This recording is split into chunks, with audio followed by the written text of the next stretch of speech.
तो सबसे पहले शुरुआत, इंट्रोडक्शन तो मेरे ख्याल सबका हो ही गया है, तो सबसे पहले शुरुआत मैं आनंद भाई आपसे करना चाहता हूँ। आनंद भाई, एक जो क्वेश्चन था वो ये था कि बॉलीवुड में हमेशा से शत्रुबोध रहा है, उनको पता था कि कौन हमारा दुश्मन है, और इसीलिए हिंदूज को उन्होंने हमेशा डिवाइड करने की कोशिश की। बनिया एक पर्टिकुलर लाइट में दिखाया गया, ब्राह्मण एक पर्टिकुलर लाइट में दिखाया गया, तो ये शत्रुबोध उनमें हमेशा से था। आपको क्या लगता है इस विषय के बारे में? Thank you so much. पहले तो मुझे आमंत्रण देने के लिए एंड संजय जी और पूरी जयपुर डायलॉग्स टीम का, it's like returning to the family. तो बहुत बहुत धन्यवाद। एक दो चीजें मैं इस पे कहना चाहूँगा।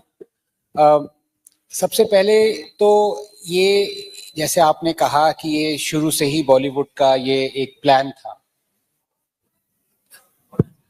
तो ये प्लान एक्चुअली बॉलीवुड का नहीं था, ये प्लान हमारी इंडियन गवर्नमेंट का था। ये चीज हमें समझनी होगी, क्योंकि हम, जैसे मैं कहता हूं, spare the fundamentals snare the fundamentalist. तो यहां पे हम बॉलीवुड को गाली नहीं दे सकते, क्योंकि इतनी डाइवर्सिटी है बॉलीवुड में। अच्छी पिक्चरें बन रही हैं, गंदी पिक्चरें बन रही हैं, जैसा कुछ भी बन रहा है, इट्स लाइक अ बुके। तो उसमें it's like good books, bad books, whatever, that's not, you will get the diversity when there are 800 films being made. You will get, all kinds of diversity. The problem is the person who's deciding the fundamentals. और वो 50 साल से, नेहरू जी के time से, in fact उनसे पहले भी, मोहनदास करमचंद गांधी जी के टाइम से,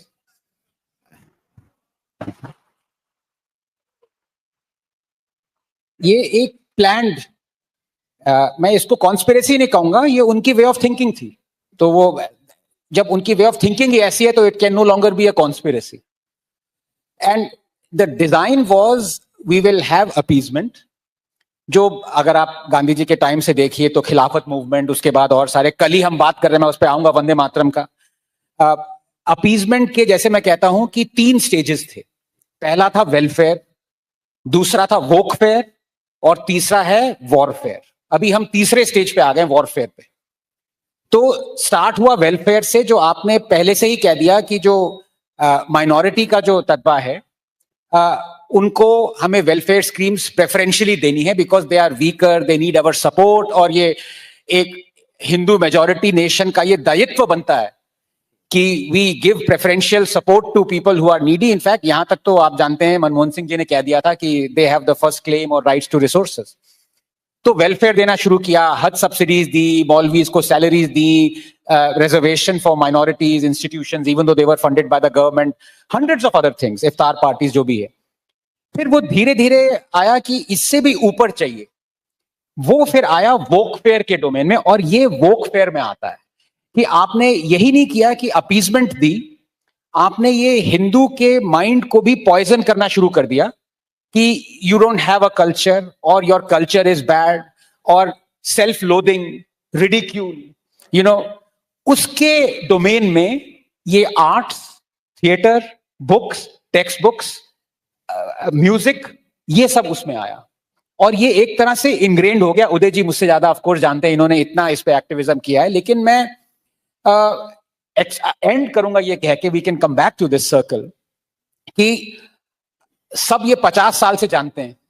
पिछले 10 साल से उदय जी और बहुत सारे ऐसे एक्टिविस्ट हैं, स्वाति गोयल प्रोमिनेंट हैं, और संजीव जी भी हैं, बहुत सारे लोगों ने इस पे हमारी आंखें खोली हैं। लेकिन देखिए, अब वही बात है, हर डोमेन में आंखें खुल गई, अब उसके बाद क्या हो? खुली आंख क्या देखे? एट्रोसिटीज और इनजस्टिस देख रही है, लेकिन उसका एंड ही नहीं हो रहा है। अब मैं आपको एक कल का ही एग्जांपल देता हूं, वो भी इसी डोमेन में आता है, वंदे मातरम। अब आप जानते हैं कि तुष्टीकरण या अपीजमेंट के लिए जिन्ना ने कहा, और उससे पहले मुस्लिम लीग ने कहा कि हम ये नहीं गाएंगे, हालांकि इट इज सिंबलिज्म। 1937 में जिन्ना ने ये कहा, और 2 हफ्ते बाद उनके कहने के, Nehru ji who was heading the Congress working committee, उन्होंने वो 2 पैराग्राफ्स जो हैं, जो माँ दुर्गा, लक्ष्मी, और this symbolises, tells you who we are, हमारी पहचान क्या है इस देश की, वो हटा दिए पैराग्राफ। 70 साल से वो हटे हुए हैं। कल मोदी जी ने ये बात बताई, सबको बताई, बहुत लोगों को पहले से पता थी, लेकिन कल उन्होंने ये मेन स्ट्रीम में लाई ये बात। ठीक है, लाए, आंखें खोल दी, लेकिन अब आंखें खोल दी तो चलिए, सबकी आंखें खुली हुई हैं, लेकिन आपने वो इनजस्टिस हटाया। पिछले 11 साल से आपके हाथ में पावर है to reinduct those 2 paragraphs, to make our national song like it was the most beautiful song in the world. तो आप कोसते ही रहेंगे, यही कहते रहेंगे कि सरकार हमारी, ये सिस्टम उनका है। भाई 11 साल हो गए हैं, 11 साल से सरकार आपकी है, सिस्टम उनका 11 साल से क्यों दिया हुआ है आपने? आपके हाथ में पावर है, आप वो 2 पैराग्राफ इंडक्ट करिए। ऐसी बहुत सारी चीजें हैं इस डोमेन में, और की डोमेन में भी है, जिसपे मैं एक और आपको एग्जांपल देता हूं। एदीना मॉस्क बंगाल में, गलती से अदानी मॉस्क ना निकल जाए आजकल का राहुल गांधी होंगे तो उसको अदानी मॉस्क कह देंगे। लेकिन अभी यूसुफ पठान की बहुत वायरल हुई थी एक स्टोरी, वो अदीना मॉस्क के आगे वो खड़े होते, वो कह रहे थे beautiful Adina mosque and look at the Islamic architecture.